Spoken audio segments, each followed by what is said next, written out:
La surdité est un problème de santé qui empêche de vivre normalement. 466 millions de personnes dans le monde ont une déficience auditive handicapante. En Côte d'Ivoire, une association leur vient en aide. Grand Bassam sous les eaux. Après les fortes pluies du 14 octobre dernier, c'est à Pirogue que les habitants se déplacent. Bonsoir et bienvenue dans le 19h. Être malentendant n'est pas de tout repos, difficulté à se faire comprendre, difficile insertion socio-professionnelle pour ne citer que ces aspects-là. Roland, malgré son handicap, s'impose, que ce soit au travail ou ailleurs. Lors de la Semaine internationale des sourds, l'Association nationale des sourds de Côte d'Ivoire met l'accent sur la nécessité de leur apporter un appui. Le reportage de Colette Ilboudo, commenté par Clément Boko. Rolande est sourde de naissance. Elle parle très peu. Elle est coiffeuse depuis plus de 10 ans et propriétaire d'un salon de coiffure dans la commune du Plateau. Sa langue, c'est celle des signes, ce qui rend difficile son quotidien. Elle doit surmonter les obstacles et s'adapter en permanence. Au début, j'étais dehors, là, à ciel ouvert. Au fur et à mesure, j'ai commencé à avoir assez de clientes. J'ai pensé faire un coin bien aménagé afin de les recevoir. Et voilà, je travaille bien, je gagne bien ma vie. Quand ils viennent, c'est un peu compliqué. Donc, souvent, j'écris. Voilà, on écrit, on échange pour pouvoir mieux se comprendre. Malgré son handicap, le salon de coiffure de Rolande ne désemplit pas. Elle a dû faire preuve de patience et de persévérance pour s'intégrer dans ce milieu. Elle fait toutes sortes de tresses. Elle arrive à bien me tresser. Et puis, sa main pousse cheveux, donc j'aime bien venir ici. En plus de son travail, Rolande doit s'occuper de son foyer. Elle est mariée et mère de 2 enfants. Trècheville, avenue Victor Biaka. C'est ici qu'habite Rolande. Elle regarde souvent la télé, mais sans augmenter le volume. Cette malentendante et son mari, qui est aussi malentendant, peinent à suivre l'actualité, faute de traduction en langue des signes. Toujours, il y a tous les journées télévisées a été interprétées en langue des signes à 13h. Mais or, lui, il travaille. Mais quand il vient le soir à la maison, il est 20h. Il n'y a pas de langue des signes, il n'y a pas d'interprète. Il a fini de manger, s'asseoir, il attend les informations. Il n'y a aucune information. Mais ce qu'il a besoin, c'est qu'il faut gagner l'interprétation en langue des signes à partir de 20h. C'est pour aider ces personnes que l'ANASOCI, l'Association nationale des sourds de Côte d'Ivoire, a organisé une journée de sensibilisation communautaire autour d'un café de presse. Cette rencontre vise à mettre à nu les problèmes que rencontrent les sourds en Côte d'Ivoire lors de la journée internationale des sourds. Comment les personnes entendantes travaillent avec les personnes sourdes? Le problème, c'est au niveau de la communication. Ma patronne ne connaît pas les signes, mais c'est par écrit que nous travaillons. C'est comme ça que j'échange avec elle. À la maison, les enfants sont encore petits, mais je les forme en langue des signes afin qu'ils puissent communiquer avec moi. Les femmes sourdes, lorsqu'elles vont à l'hôpital, le médecin appelle souvent les malades par leur nom. Elles n'entendent pas. Pendant les échanges aussi avec le médecin, il faut expliquer le problème de santé qu'elle a. Donc pour les femmes sourdes, aller à l'hôpital sans interprète, c'est difficile.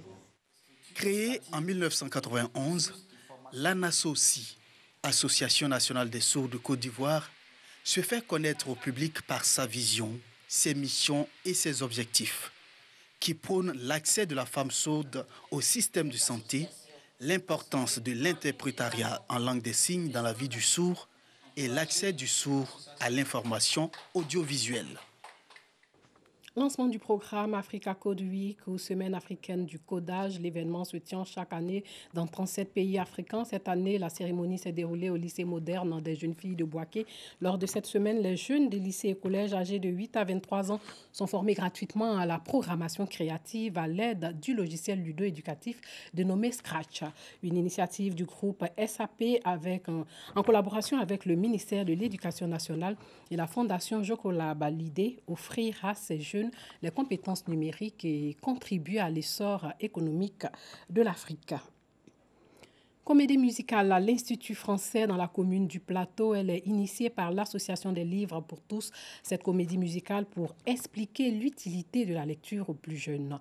La bibliothèque, ce temple du savoir qui fait voyager à travers les livres. En la fréquentant, l'on ne cesse d'apprendre. La bibliothèque, à quoi ça sert? C'est la comédie musicale présentée par des élèves de la commune d'Adjamé. Le livre et la lecture étaient à l'honneur à l'Institut français dans la commune du Plateau lors des 10 ans de l'Association des livres pour tous Côte d'Ivoire. La bibliothèque n'est pas seulement un ouvrage de livres, mais qu'on peut se renseigner dessus. Dans les livres, les informations sont très structurées. Vous avez été génial. Je remercie la bibliothèque des livres pour tous. Cette association travaille pour le bonheur des enfants et des jeunes qui, par la lecture, se cultivent et maîtriseront mieux la langue de Molière. On s'est rendu compte que c'est vrai que le livre est associé à la chicotte en Afrique. Et alors qu'on peut très bien s'amuser avec le livre. Les jeunes aiment la danse, aiment chanter. Et si on faisait une comédie musicale en expliquant d'où vient l'écriture? L'Association des livres pour tous Côte d'Ivoire possède 2 bibliothèques dans la commune d'Adjamé, de Treichville et dans le village d'Irobo, à Grand-Laou. Ce sont plus de 1000 enfants qui sont enregistrés dans ces bibliothèques pendant ces 10 ans d'activité. Notre bibliothèque, c'est la bibliothèque pour la jeunesse, pour donner le plaisir de lire aux enfants. L'Association des livres pour tous Côte d'Ivoire est née en 2009. Elle a été créée par Marguerite Aboué, auteure de la bande dessinée Aya de Yopougon. Et puis sachez que Ruth Bagbi a décroché l'or hier au Grand Prix de Sofia en Bulgarie devant la représentante de la Grande-Bretagne, 25 à 20.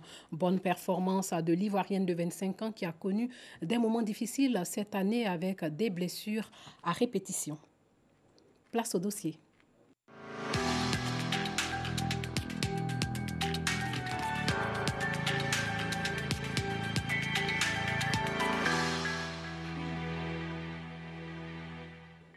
Depuis le 14 octobre dernier, les pluies diluviennes ont occasionné des inondations un peu partout dans le district d'Abidjan et sa banlieue. À Grand Bassam, plus de 5000 personnes ont tout perdu. C'est à bord des pirogues que les habitants du quartier France se déplacent. Notre reporter Clément Boko était dans la ville historique patrimoine mondial de l'UNESCO. Grand Bassam, quartier France. À bord d'une pirogue, Stéphane et d'autres jeunes de son quartier permettent aux populations d'effectuer les déplacements. J'ai décidé d'aller louer une pirogue pour aider les enfants qui vont à l'école à traverser, à aller déposer à l'école. Sans ça, là, on ne pouvait pas traverser. Tous les kakis seraient mouillés. Ici, les pirogues franchissent les portes des maisons pour atteindre le salon. Les familles qui sont restées, on essaie de les aider. Voilà, on va avec les pirogues, aller acheter la nourriture pour les envoyer. Quand ils ont des courses à faire, on les transporte un peu vers le bitume là pour qu'ils puissent prendre le taxi pour aller acheter les marchandises au marché et puis bon, revenir. C'est un peu ça, c'est ce que nous faisons. Voilà, c'est le bénévolat, on ne prend rien. En pleine ruelle de ce quartier touché par les inondations, la pirogue de Stéphane essaie d'amarrer. À son bord, Désiré et sa fillette de 5 ans qu'elle accompagne à l'école. Prenant appui sur les murs des maisons, mère et fille tentent de se frayer un chemin pour rejoindre la terre ferme. Soit s'il n'y a pas de pirogue sur l'eau, nous sommes obligés de marcher dans l'eau jusqu'à arriver à un certain niveau et puis on la soulève, tout ça. Parce qu'elle est encore petite, elle ne peut pas marcher dans l'eau. Point de pirogue pour Essis, car il est impossible de sortir de chez lui sans marcher dans les eaux. C'est donc avec les bottes aux pieds que l'élève en classe de 3e quitte son domicile tous les matins afin de se rendre en classe. Ici est rempli, donc nous sommes obligés de porter des bottes pour traverser et arriver à l'école. Nous occupons le point d'or, nous ne gênons pas. Et si ce n'est pas un cas isolé à Grand-Bassam, cette fillette n'a d'autre choix que de marcher dans ces eaux immondes et infestes pour aller à l'école. Certains habitants du quartier témoignent des difficultés rencontrées. Moi, comme ça, je m'en vais au travail à Abidjan, donc je suis obligé de sortir en short. J'ai garé ma voiture loin, aller me changer ailleurs pour aller à Abidjan au travail. C'est un peu compliqué. On n'arrive même pas à bien dormir. Donc vraiment, c'est difficile, c'est très difficile. Que nos autorités vraiment fassent quelque chose pour nous. Sincèrement, on dit beaucoup merci à la CIE qui a coupé le courant au quartier France ici. Parce que sans ça, vraiment, on allait avoir plus de dégâts. La nuit, à 2 h du matin, tu vois des gens avec des pirogues qui se promènent sur nous ici. Ils cherchent quoi? Est-ce qu'ici on peut pêcher? C'est pas là-bas qu'il faut pêcher, mais ils viennent jusqu'à ici. Alors, on ne peut pas quitter nos maisons pour aller parce qu'ils vont nous voler. Madame, comment vous faites pour vous alimenter ici, étant là-haut? Quand on va aller chez manger, on ne mange pas. C'est elle qui sont chercher la nourriture. Vous voyez la pirogue qui est là. C'est grand dans cette pirogue. Quand le monsieur avait pas sa pirogue, on ne mange pas. Voilà.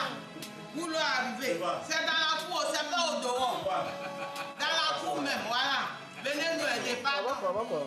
Pitié de nous.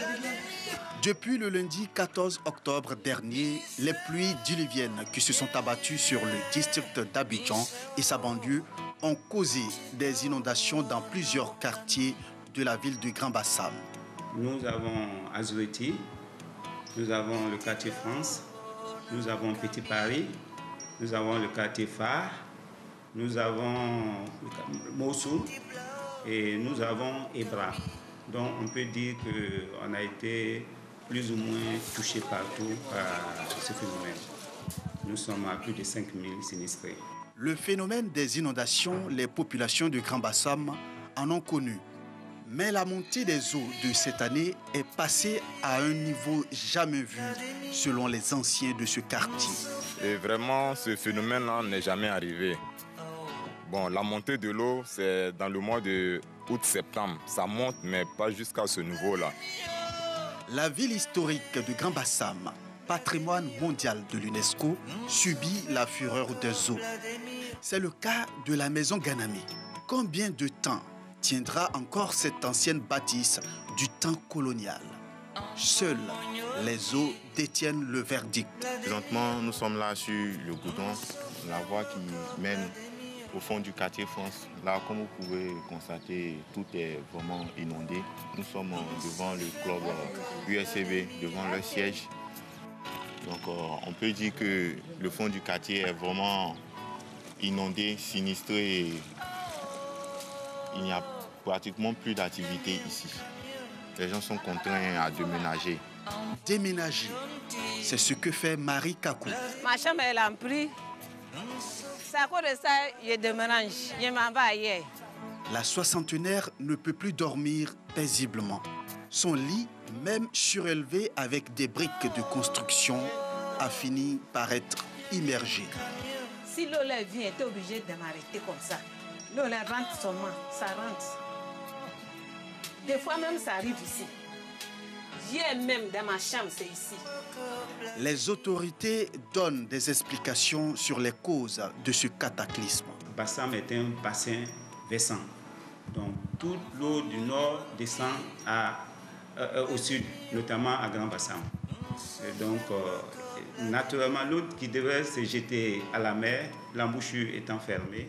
Et donc vous comprenez que l'eau n'a pas d'autre solution que sortir de son lit. Et le chemin, là, c'est l'eau aux habitats et autres. Des points de recasement des sinistrés sont aménagés à travers la ville. En attendant l'ouverture de l'embouchure pour mettre fin au calvaire des populations, les habitants de Grand-Bassam s'inquiètent des répercussions de la montée des eaux sur leur santé.